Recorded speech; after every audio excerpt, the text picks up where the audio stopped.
함께 나눌 말씀은 잠언 23장 22절에서 26절 말씀입니다. 잠언 23장 22절에서 26절 말씀. 자, 요 앞에 보세요. 고개 드시고, 우리 같이 한 목소리로 한번 읽어볼까요? 시작. 너를 낳은 아비에게 청종하고 내 늙은 어미를 경히 여기지 말지니라. 진리를 사되 팔지는 말며 지혜와 훈계와 명철도 그리할지니라. 의인의 아비는 크게 즐거울 것이요 지혜로운 자식을 낳은 자는 그로 말미암아 즐거울 것이니라. 내 부모를 즐겁게 하며 너를 낳은 어미를 기쁘게 하라. 내 아들아, 내 마음을 내게 주며 내 눈으로 내 길을 즐거워할지어다. 아멘. 우리들이 흔히 사용하는 그 전자기기들은 여러분들도 잘 아시다시피 분명히 그 사용법을 잘 기록한 그 설명서와 함께 포장해서 팔게 되어 있습니다. 이 설명서들은 말이에요, 그 기기를 가장 효과적으로 안전하게 사용할 수 있는 그러한 방법들을 가르쳐줘요. 그리고 뭐라고 항상 경고를 하냐면, 이 사용법대로 사용하지 않아서, 이 설명서대로 사용하지 않아서 생기는 문제에 대해서는 이 회사가 책임이 없습니다 라는 그러한 그 문구를 꼭 집어넣습니다. 이 이야기는 결국 무슨 이야기를 하는 것이냐, 뭐냐면 이 기기를 효과적으로 유용하게, 유익하게, 효율적으로 사용할 수 있는 방법을 꼼꼼하게 이 설명서에다가 다 적어놨다라는 것이죠.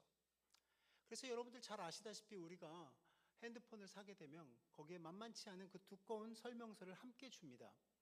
그런데 우리가 그 설명서를 딱 펼치는 순간 그 자그마한 글씨와 그 빽빽한 글씨를 보면서 뭐를 느끼냐면 피곤함을 느끼죠. 그러다 보니까 그냥 내가 쓰면서 알게 되는 방법대로, 내가 쓰면서 그동안 알아왔던 방법대로 써야겠다라고 하면서 사용하는 분들이 대부분입니다. 그러다 보니까 이 핸드폰이 가지고 있는 굉장히 신박한 그러한 기능들을 잘 사용하지 못할 때가 굉장히 많아요. 그래서 아이들이 핸드폰을 사용하는 것과 어른들이 사용하는 것은 그 기기를 사용하는 그 방법들이 틀립니다. 아이들은 조금 더 많이 알죠. 그런데 좀 안타까운 것은 우리 학생들도 사실은 그 많은 기능들을 사용하고 유용하게 하기보다는 거기에 나와 있는 그 게임이나 내가 좋아하는 그러한 그 SNS를 보느라고 정신이 없어서 이 기능들이, 이 핸드폰이 가지고 있는 그 유용한 기능들이, 또 나에게 유익한 기능들을 잘 사용하지 못할 때가 참 많습니다. 그래서 우리는 중요한 것은 무엇이냐면, 이러한 그 사용법에 대해서 우리가 잘 숙지하고 정말 유익하고 유용하고 또 나에게 정말 필요한 그러한 그 기기로 사용할 수 있도록 우리가 훈련해야 된다는 거죠. 배워야 된다는 것입니다. 그렇다면 우리가 한 가지 질문을 할 수 있어요. 우리를 창조하신 하나님께서, 우리를 만드신 하나님께서 우리의 사용법에 대해서는 전혀 언급하시지 않았을까라고 질문해 보면 그렇지 않습니다. 여러분들, 하나님은 말씀으로 우리를 창조하셨어요. 그리고 말씀하시는 하나님이십니다. 그렇기 때문에 하나님은 절대로 우리에게 말씀하는 것을 쉬지 않으세요. 심지어는 그 사용법을 주고도 그 사용법을 잘 읽어보라고 끊임없이 우리에게 말씀하십니다. 그리고 그 사용법에 대해서도 우리에게 끊임없이 이야기하세요. 그 사용법이 뭐냐? 인생 사용 설명서라고 이야기하는 이것은 바로 무엇이냐면 성경입니다. 매일 성경이죠. 그래서 우리는 이 성경책을 펼칠 때마다 누구를 만나게 되냐면 하나님을 만나게 돼요. 이 성경책을 펼칠 때마다 누구의 음성을 듣느냐? 하나님의 음성을 듣게 되어 있습니다.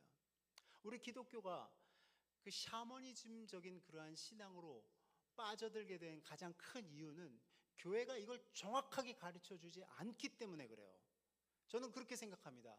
왜냐하면 제가 이러한 성경 공부를 하면서 제가 하나님의 음성을 들어야 된다, 하나님과 만나야 된다, 이런 이야기들을 할 때 저에게 그렇게 질문하시는 분들이 있습니다. 목사님, 혹시 저도 그 음성이 들릴 때 그분이 하나님인지 아닌지를 알기 위해서 그 목소리가 여자 목소리예요, 남자 목소리예요? 그 목소리가 좀 고음의 소프라노 음성입니까? 아니면 좀 저음의 베이스 음성입니까? 저도 좀 들어가지고 그게 하나님의 음성인지 아닌지 알아야 될 거 아니에요. 그러니까 저한테 그렇게 물어보시는 분들이 있어요. 그래서 제가 그런 분들한테 사실 이야기해 주는 말씀이 있어요. 뭐냐면 하나님은 영이시니 예배하는 자가 신령과 진정으로 예배할지니라, 이렇게 성경에 나와 있습니다. 하나님 영이십니다. 하나님은 우리에게 우리의 심령 가운데 말씀하세요. 그렇기 때문에 우리가 성경을 펼치지 않고 하나님의 음성을 듣는 것은 굉장히 위험한 거예요. 위험한 것입니다. 그래서 성경을 펼치지 않고 성경을 읽지 않고 하나님의 음성을 들었다라는 것에 대해서는 의심해 봐야 돼요. 그리고 하나님의 음성이라고 이야기하는 것은 뭘로 검증을 해봐야 되느냐? 이 성경의 말씀을 가지고 검증해 봐야 됩니다. 그래서 우리가 이러한 사실을 잘 모르다 보니까 신령한 사람, 신통한 사람을 찾아다니게 돼요. 그래서 기독교 점쟁이를 만들어냅니다. 기독교 점쟁이들을 찾아가요. 그래서 내 미래를 향해서 얘기해달라고 그러고, 내 미래를 예언해달라고 그러고, 궁금한 것들을 그 기독교 점쟁이 같은 분들에게 찾아가서 물어봅니다. 그러나 하나님은 우리에게 그러한 기독교 점쟁이를 허락하신 적이 없어요. 하나님은 우리와 직접 대화하기를 원하십니다. 하나님은 우리와 개인적인 친밀한 사랑의 관계를 맺기를 원하세요. 그렇기 때문에 여러분들 기억하셔야 되는 것은 하나님과 친밀한 사랑의 관계를 맺는 데 있어서 이 하나님의 말씀은 절대적입니다. 믿으십니까? 이 하나님의 말씀 성경은 절대적이에요. 그러니까 이걸 펼치지 않고 하나님과 교제하겠다, 이걸 펼치지 않고 하나님의 음성을 들었다, 이것을 펼치지 않고 나는 하나님과 친밀한 사랑의 관계를 맺고 있어요, 내가 어떤 사람인데요, 내가 이런 사람인데요 라고 주장하는 것은, 여러분들 잘 보십시오. 성경을 잘 보면 그런 사람들이 나와요. 내가 주님의 이름으로 선지자 노릇하고 주님의 이름으로 권능을 베풀고 주님의 이름으로 귀신을 쫓았는데 주님 저 모르십니까? 라고 이야기하는데 주님이 내가 너희를 도무지 알지 못하겠다라고 말씀하십니다.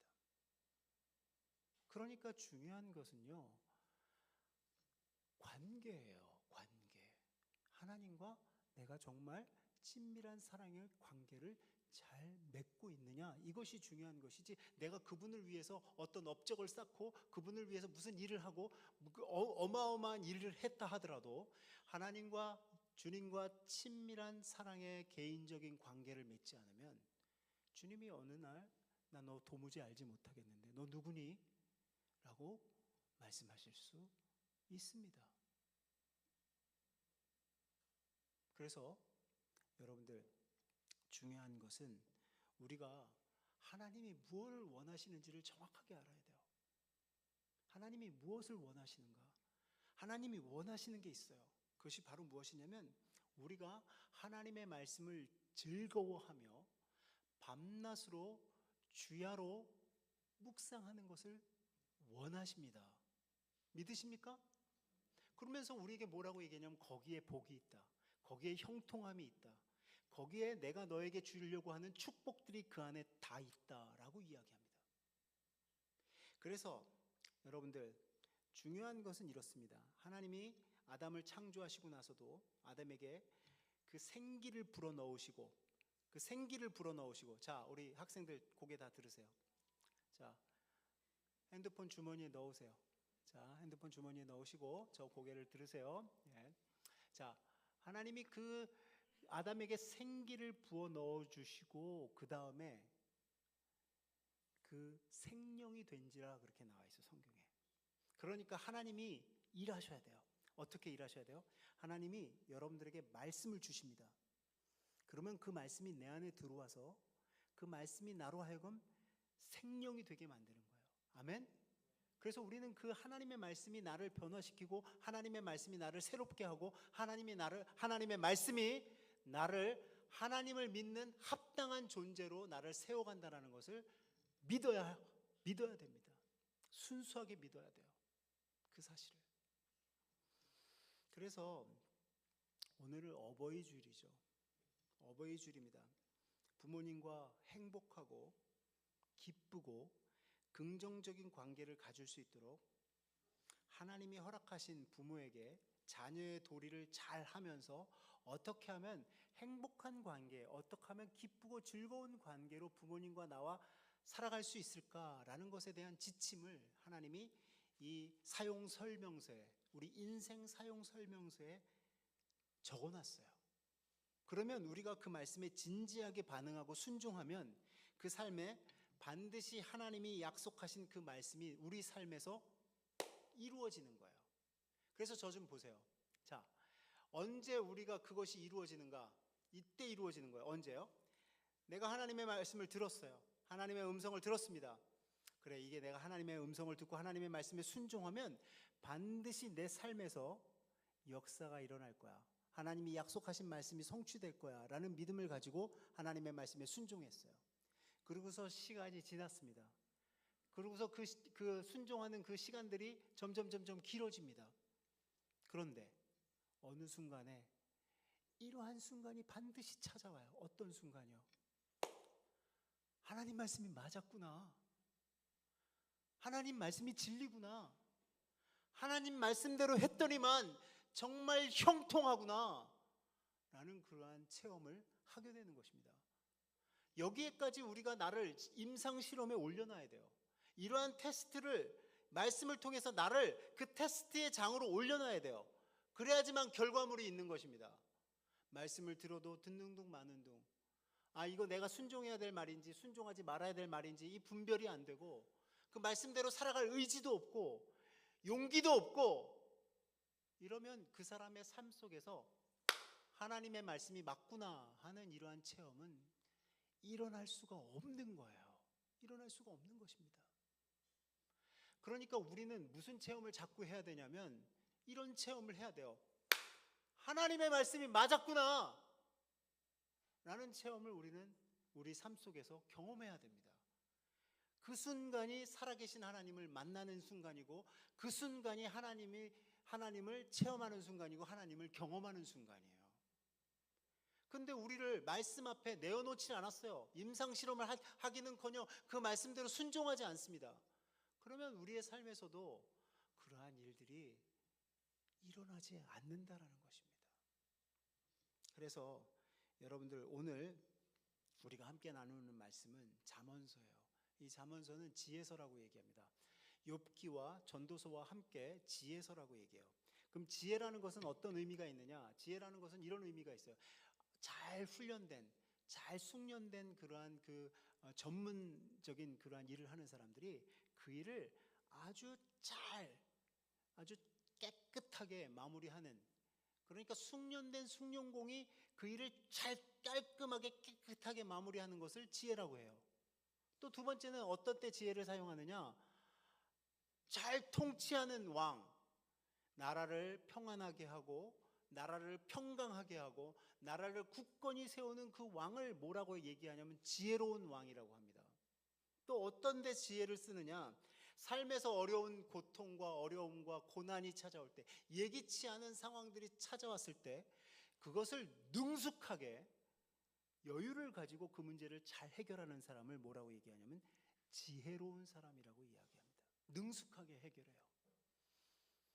그래서 이 잠언의 이야기들은 사실은 그 진리와 지혜를 표현하는 여러 가지 미사여구를 통해서 짧은 그러한 간단한 말씀들이지만 이 말씀들이 주옥 같은 말씀들을 우리에게 주어줍니다. 우리를 지혜롭게 만들어요. 그래서 저는 제가 자랄 때 우리 아이들한테 그렇게 얘기했어요. 자, 오늘이 5월 1일이다 하면 1일이면은 잠언서 1장을 보는 거예요. 2일이다 그러면 잠언서 2장을 보는 겁니다. 3일이다 그러면 잠언서 3장을 보는 거예요. 그래서 오늘이 5월 11일이면 우리 자녀들은 잠언 11장을 읽게 되어 있습니다. 그 이야기는 무엇이냐? 잠언서가 한 달 내내 31장까지 있기 때문에 우리 한 달 내내 매일매일 한 장씩 읽으면 한 달 동안의 잠언서를 일독할 수 있어요.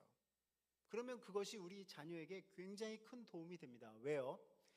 이 잠언서에 아주 독특한 그러한 그 성격이 있어요. 아주 잠언서에 아주 두드러지게 나타나는 특징이 바로 무엇이냐면 어리석은 사람과 지혜로운 사람을 명확하게 비교해요. 누가 어리석은 사람인지 누가 지혜로운 사람인지 이걸 명확하게 구분합니다. 그러니까 이 말씀을 열심히 읽다 보면 어떤 생각이 드느냐, 어떤 확신이 드느냐, 이렇게 사는 것은 우둔한 거고 지혜롭지 못한 거고, 이렇게 사는 것은 지혜로운 것이구나라는 것을 분별하는 눈이 생겨요. 그래서 이 잠언서는 굉장히 좋습니다. 중요합니다. 우리 자라나는 아이들에게 자꾸 읽혀주면 굉장히 도움이 됩니다. 그래서 잠언서에서 어리석은 사람, 미련한 삶, 우둔한 삶이라고 지칭되는 이 사람들은 다 어떤 사람들이냐? 지혜가 부족한, 지식이 부족한 사람이 아니고요. 지식이 부족한 사람이 아니라 지혜가 부족한 사람을 우둔하다, 미련하다 또는 어리석다라고 지칭합니다. 그래서 여러분들 성경에서 여러분들 가장 어리석은 사람이 어떤 사람인지를 뭐라고 성경에서 이야기하는지를 관심을 가져야 돼. 성경은 과연 어떤 사람이 가장 어리석은 사람이라고 이야기할까? 성경이 계속 반복적으로 이야기하는 게 있어요. 자, 우리 같이 한번 읽어볼까요? 시작. 어리석은 자는 그의 마음에 이르기를 하나님이 없다 하는도다. 그들은 부패하고 그 행실이 가증하니 선을 행하는 자가 없도다. 사랑하는 여러분, 여러분들이 잘 아셔야 되는 것은 이 악인이 있잖아요. 죄를 범하는 범죄자들이요, 싫어하는 게 있어요. 범죄자들이 정말 피하는, 아주 경계하는, 범죄자들이 가장 싫어하는 것이 바로 무엇인지 아십니까? 범죄자들이 가장 싫어하는 게 뭐냐면 CCTV예요. CCTV. 그래서 요즘 있잖아요, 범죄자들을 색출해내는데, 이 범죄자를 잡아내는데 가장 혁혁한 공헌을 세우는 것이 바로 무엇이냐면 CCTV입니다. 그러니까 자기 일거수일투족을 보는 어떤 시선이 있으면 그걸 가장 싫어해요. 누가요? 범죄자들이요. 그렇다면 여러분들 잘 보세요. 하나님이 살아계시다라는 것을 믿게 되면요, 하나님 앞에서, 그 시선 앞에서 피할 곳이 없습니다. 하나님은 무소부지하신 분이에요. 어디에나 계십니다. 아니, 내가 그 골방에 있을 때도 하나님을 보시고요, 사람들이 많은 곳에 있어도 나를 보시고요, 사람들이 없는 아주 조용한 곳에 가 있어도 하나님은 우리를 봅니다. 우리의 일거수일투족을 다 봐요. 여러분들의 예배의 장면을 하나님이 다 찍어 놓으세요. 그러니까 어때요? 하나님이 계시다라는 생각을 하면 우리 인생이 제재를 받는 것 같고 불편해지는 거예요. 그러니까 악인들이 하나님을 좋아할 리가 없습니다. 그러면 어떻게 해요? 저 행실이 가증하고 선을 행하지 않고 악을 저지르는 사람일수록 하나님이 있는 것이 불편한 거예요. 하나님이 있는 것이 불편해요. 그러니까 어떤 믿음을 갖는 게 편해요? 하나님이 없다라고 생각하고 살아가는 것이 편한 거예요. 그러니까 계신 분을 안 계시다라고 이야기하는 것도 가증하고 악한 것이지만, 안 계시다라는 것을 확신하고 살아가는 것, 이것은 더 가증한 거예요. 어리석은 것입니다. 그래서 여러분들 이 말씀은 반복적으로 시편에서 계속 나와요. 그래서 시편 51편을 봐도 나오고요, 시편 53편을 봐도 이 말씀이 나옵니다. 어리석은 자는 그 마음에 이르기를 하나님이 없다 하는도다. 자, 우리 학생들 같이 한번 읽어볼까요? 시작. 어리석은 자는 그의 마음에 이르기를 하나님이 없다 하는도다. 그들은 부패하고 그 행실이 가증하니 선을 행하는 자가 없도다. 네, 그렇습니다. 그래서 여러분들, 어리석은 자녀들은 말이에요, 자신을 사랑으로 돌봐준 그 어머님에게, 부모님에게, 아버지에게, 어머니에게 큰 근심거리가 돼요. 그래서 여러분들, 우리의 자녀들이 정말 복된 삶을 살기 위해서는 이 성경에서 힌트를 얻어야 돼요. 성경에서 힌트를 얻어야 됩니다. 자, 하나님이 없다라고 얘기하는 사람은 분명히 어리석고 행실이 가증하고 선을 행하는 자가 없다고 그랬어요. 자, 그러면 이거 한번 봅시다. 자, 같이 읽어볼까요? 시작. 지혜로운 자와 동행하면 지혜를 얻고 미련한 자와 사귀면 해를 받느니라.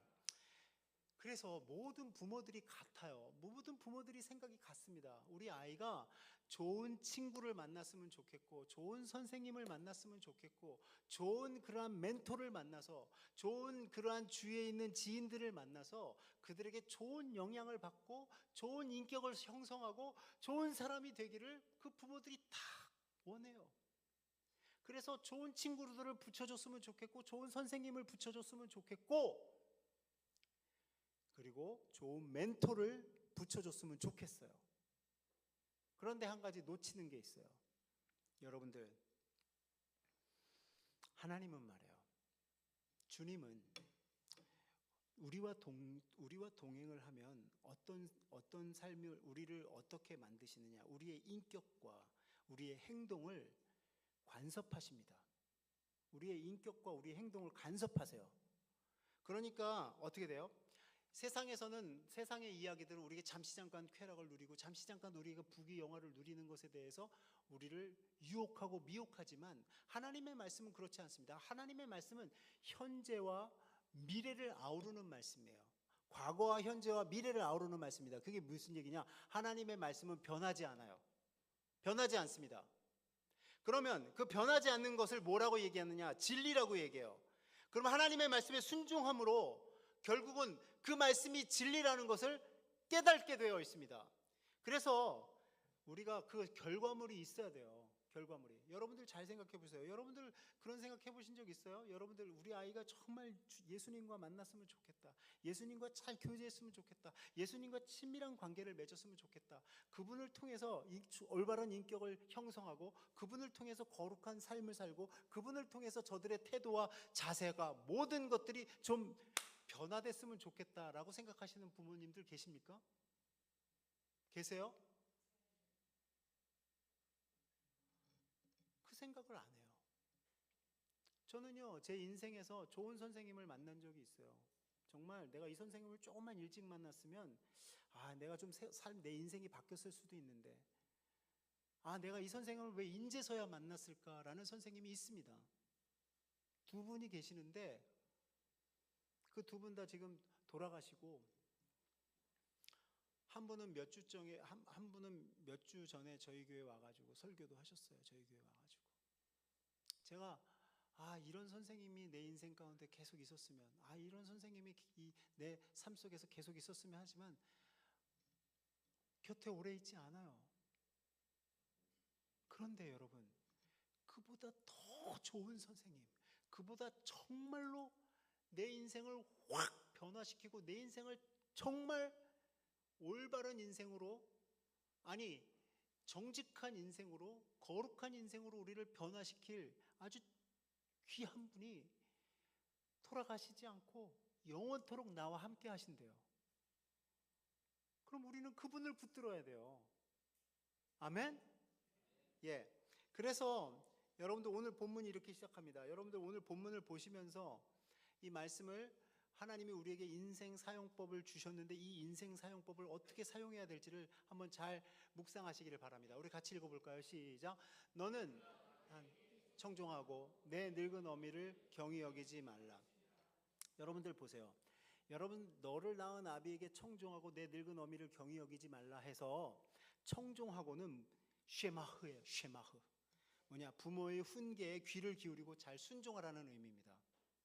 그런데 중요한 것은 그분들이 살아있는, 그분들이 오랫동안 인생을 살았기 때문에 풍부한 경험이 있기 때문에 우리가 그 부모님들의 이야기를 잘 들어야 하기도 하지만 더 중요한 것이 있어요.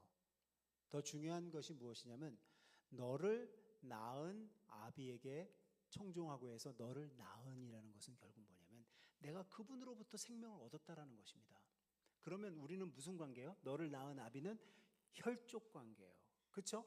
그러면 여러분들은 분명히 아셔야 돼요. 자, 우리 학생들, 여러분들은 분명히 아셔야 돼요. 여러분들 이 세상에서 여러분들을 가장 사랑하는 사람들은 누구냐? 여러분들의 아버지와 여러분들의 어머니입니다. 왜요? 저분들이 여러분들에게 특별한 관심이 있어요. 다른 부모들은 여러분들의 관심이 없을지 몰라도 여러분들에게 생명을 허락한 여러분들의 친 부모님은, 혈연 관계는 여러분들에게 특별한 관심이 있어요. 그렇기 때문에 여러분들에게 정말 유용한 얘기, 정말 유익한 이야기를 할 수밖에 없습니다. 그래서 여러분들이 부모의 이야기를 들어야 되는 거예요. 경청해야 되는 거예요. 그게 지혜로운 사람입니다.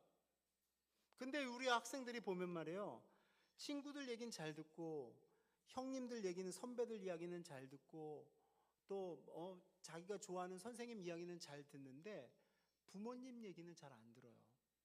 그거 어리석은 거예요. 왜요? 나를 낳아주신 그 부모는 나에게 있어서 특별합니다. 그래서 성경은 그렇게 얘기해요. 뭐라고 얘기하냐면 아무리 나쁜 아버지일지라도 아들에게 떡을 달라 하면 돌을 줄 아버지가 없고 생선을 달라 하는데 정갈을 줄 아버지가 없다. 그러니까 그 얘기가 무슨 얘기냐? 아버지는 자녀에게 좋은 것을 줄 수밖에 없어요. 나쁜 것을 줄 수가 없습니다.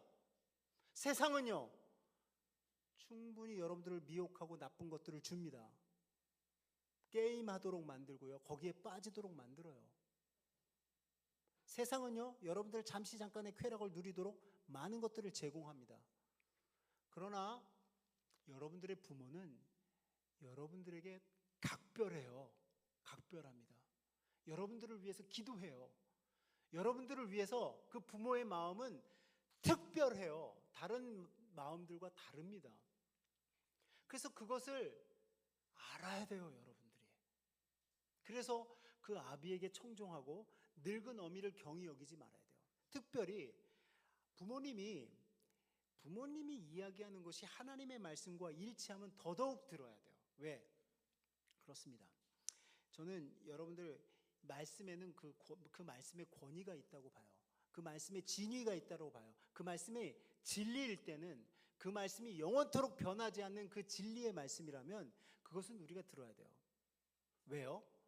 그래야지만 그 진리의 말씀이 우리의 삶을 윤택하게 만들고 우리를 유용하게 만들고 우리가 이 땅에서 행복하고 즐거운 인생을 살아갈 수 있도록 우리를 인도합니다. 그러면 제가 여러분들한테 한 가지 물어볼게요. 제가 이 강단에 서서 내 생각을 이야기하고 내 주장을 이야기하고 내 욕심과 내 이기심과 내 사심을 여러분들한테 이야기하면 여러분들 들으실 거예요, 안 들으실 거예요? 들으실 거예요, 안 들으실 거예요? 그 이야기는 들을 필요 없습니다. 거기에는 권위가 없어요. 거기에는 능력이 없어요. 그러나 내가 진리의 말씀이고 권위가 있고 이 말씀이 여러분들을 살리는 말씀이라면 우리는 어떻게 해야 돼요? 그 말씀을 들어야 돼요. 아멘? 그래서 여러분들,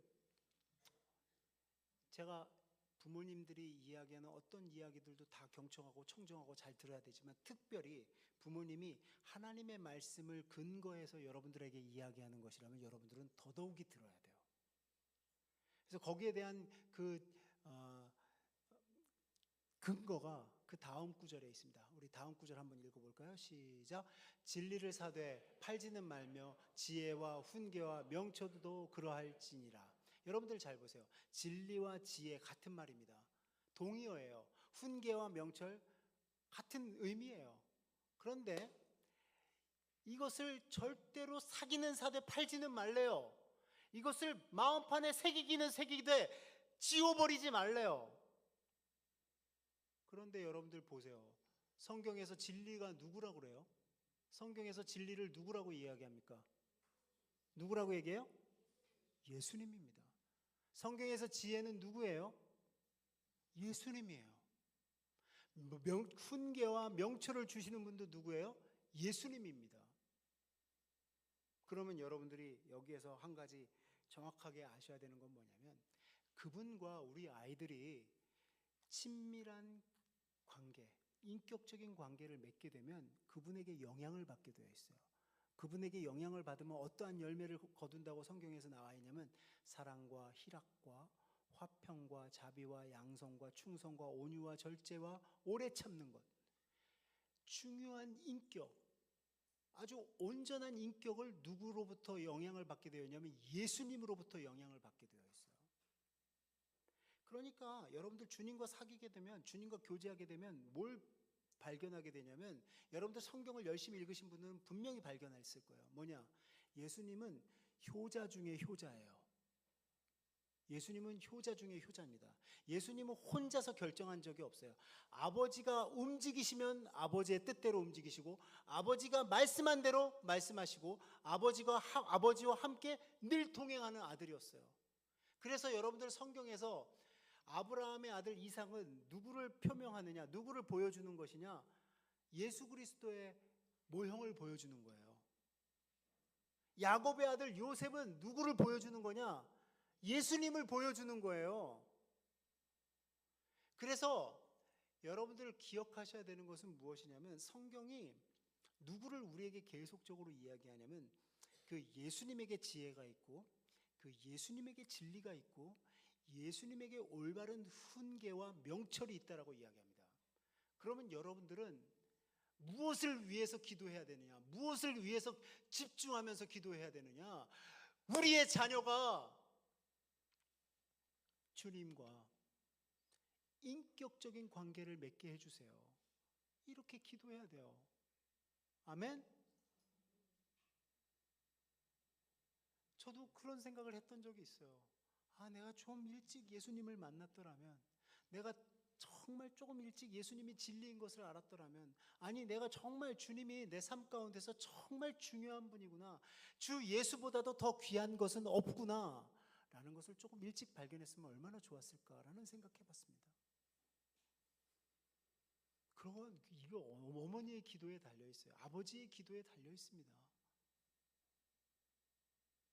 저는 기도하지 않는 어머니, 기도하지 않는 아버지를 바라볼 때 안타까워요. 여러분들 기도해야 돼요. 내 자녀가 인격적으로 예수님을 만나게 해주십시오. 그래서 그 진리를 사기는 사되 팔지는 말고, 마음에 간직하기는 간직하되 지우지 말고, 그 한낱 그 몇 푼 안 되는 돈 때문에 양심을 팔고, 그 한낱 별거 아닌 그 지위와 명예를 위해서 양심을 팔아버리는 그러한 삶을 사는 것이 아니라, 주님을 붙들고 하나님 앞에서 거룩하고 진실되고 정직한 그러한 삶을 사는 아이가 되게 해주십시오라고 여러분들 기도하셔야 돼요. 기도하셔야 됩니다. 그래서 이렇게 얘기하고 있어요. 자, 같이 한번 읽어볼까요? 시작. 의인의 아비는 크게 즐거울 것이요 지혜로운 자식을 낳은 자는 그로 말미암아 즐거울 것이니라.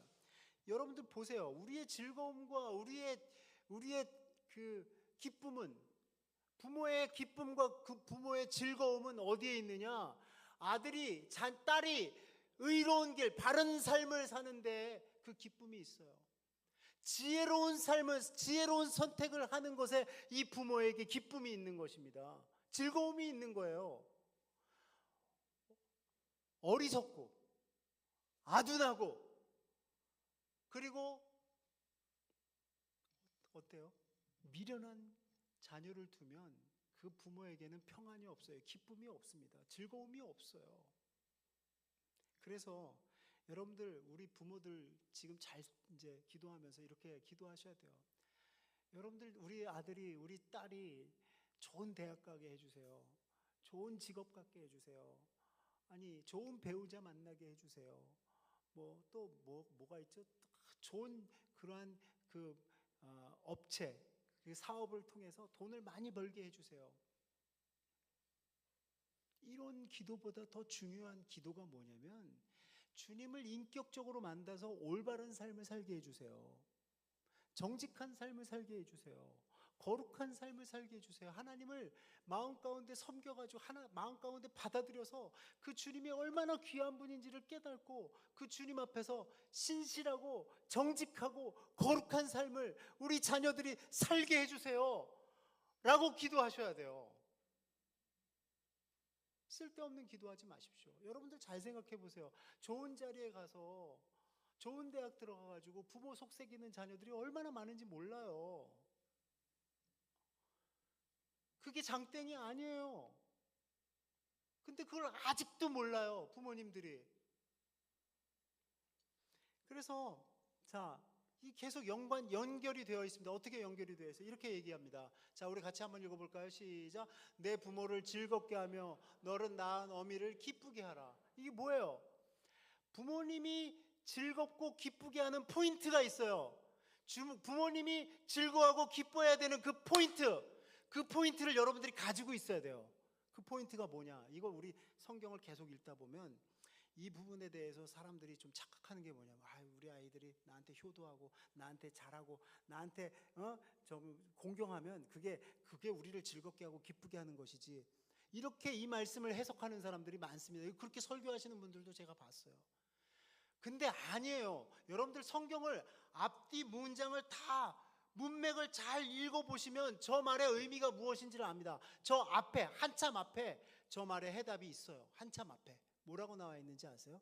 23장 15절 16절이 이렇게 나와 있습니다. 자, 같이 한번 읽어볼까요? 우리 학생들 같이 한번 읽어봅시다. 시작.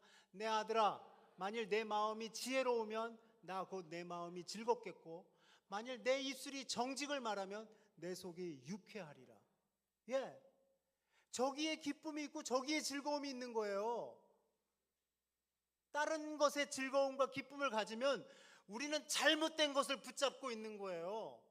우리 자녀가 올바른 길을 걸어가고 지혜로운 선택을 하고 정직한 길을 걸어가고 거룩한 삶을 살아가는데 부모의 기쁨이 있는 것입니다. 왜냐? 저기에 평안이 있거든요. 저기에 우리의 안정이 있는 거예요. 아멘? 그래서 누가 그 부모의 기쁨이 되고 누가 그 부모의 즐거움이 되느냐? 그것은 그 자녀가 주님과 친밀한 사랑의 관계를 통해서, 주님과 깊은 관계를 통해서 그분과 대화하고 그분과 교제하면서 그분의 말씀 앞에 순종하면서 거룩한 길, 정직한 길,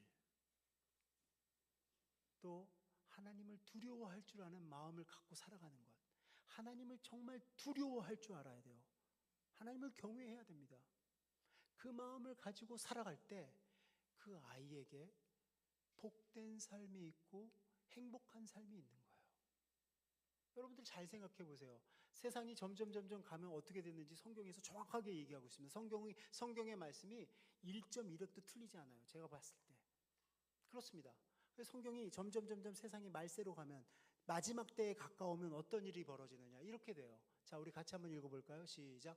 너는 이것을 알라. 말세에 고통하는 때가 이르러 사람들이 자기를 사랑하며 돈을 사랑하며 자랑하며 교만하며 비방하며 부모를 거역하며 감사하지 아니하며 거룩하지 아니하며. 아주 지금 이 현 시대의 이 우리들의 젊은이들을, 우리들의 다음 세대들이 행하는 모습들이 정확하게 나와 있어요. 자기를 다 이기적이에요. 돈을 사랑하고 사람들에게 자랑하는 것을 기쁨으로 알고 교만하고 비방하고, 두드러지게 나타나는 게 뭐예요? 부모를 거역합니다.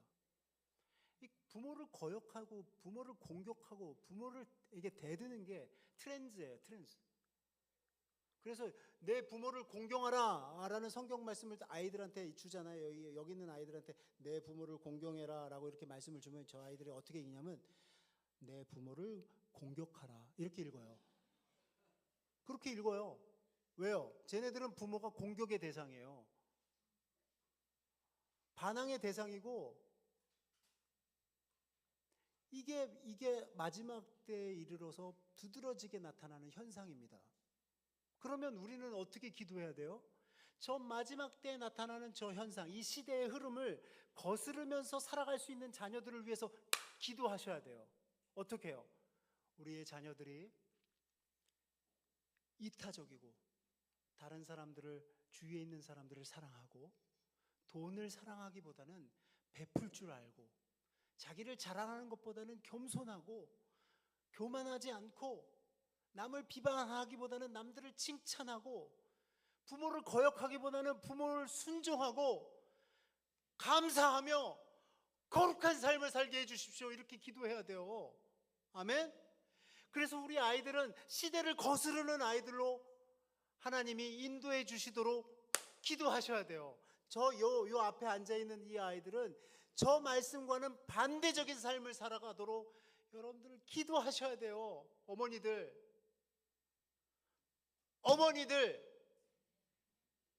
기도하셔야 돼요. 그래야지만 여러분들의 자녀가 이 세대의 흐름에 따라가지 않고 거룩과 정직과 신실함을 가지고 자라갈 수 있는 거예요. 아멘? 기도하지 않는 어머니, 아버지 있으면 빨리 회개하세요. 빨리. 그리고 돌이키세요. 아, 이제부터 내가 정말 우리 자녀가 주님을 인격적으로 만나도록 기도해야겠다. 왜요? 그게 이 아이들에게 잘되고 축복되고 장수하는 비결이기 때문에 그렇습니다. 주님이 분명히 그렇게 말씀하셨어요. 자, 같이 한번 읽어볼까요? 시작. 자녀들아, 주 안에서 너희 부모에게 순종하라. 이것이 옳으니라. 내 아버지와 어머니를 공경하라. 이것은 약속이 있는 첫 계명이니 이로써 내가 잘되고 땅에서 장수하리라. 예, 약속하셨어요. 다른 계명에는 약속이 없는데 이 부모에게 순종하고 부모를 공경하는 것에는 약속이 있어요, 여러분. 우리 청소년부 아이들 잠깐 저 말씀 잘 보세요. 다른 것은 약속이 없는데 저 말씀엔 약속이 있어요. 뭐요? 네가 잘되고 땅에서 장수한대요. 믿으십니까? 이걸 순수하게 믿으셔야 돼요, 여러분. 여러분들이 이것을 순수하게 믿어야지만 여러분들이 나중에 하나님 말씀이 맞았구나. 내가 부모에게 공경하고 부모에게 순종했더니만 내 길이 형통하구나. 아, 내 길이 잘 되고 있구나. 이걸 여러분들이 체험하게 되는 거예요. 아멘? 자, 아멘? 예. 사랑하는 여러분, 세상은 계속적으로 변해가고 있어요. 세상은 자꾸 바뀝니다. 그러나 하나님의 말씀은 변하지 않아요. 오늘도 여러분들에게 부모를 공경하라고 그랬으면 미래에도 똑같이 이야기합니다. 부모를 공경해라. 여러분들 어버이날 잘 의미 있게 보내셨어요? 여러분들 부모님들 찾아뵀습니까? 그리고 공경에서 이 공경의 의미는 뭐냐면요, 뭔가 드리는 거예요. 공경의 의미를 잘못 이해하시는 분들이 있어요. 공경은 뭔가가 있는 거예요. 물질적인 것이. 저도 어버이날 때마다 부모님에게 이렇게 선물을 드렸어요. 근데 이게 가만 보니까 내 기준, 아, 이 정도면 어머님이 기뻐하시겠지, 이런 선물을 드리면 좋아하시겠지 하고서 드린 선물들을 별로 달가워하지 않더라고요. 그래 나중에 우리 아버지가 하도 답답하니까 우리 아버지가 옆에서 저한테 힌트를 줬어요. 야, 네 엄마는 말이야, 현찰을 좋아해. 그래서 제가 그 다음부터 부모님에게 봉투를 드리기 시작했어요. 그랬더니 어머니 얼굴이 밝아지시더라고요. 그러니까 우리는요, 우리 좋은 대로 하면 안 돼요. 내 기준대로, 내 생각대로 하면 안 됩니다. 그분이 기뻐하시는, 그분이 좋아하시는 것을 할 줄 알아야 돼요. 여러분 기분대로 하면 안 돼요. 여러분들 아버지와 어머니를 공경하십시오. 그러면 여러분들이 잘 될 것이고 이 땅에서 장수할 것입니다. 아멘? 자, 크게 아멘? 예. 그러한 저와 여러분 되시기를 주님의 이름으로 간절히 축원합니다.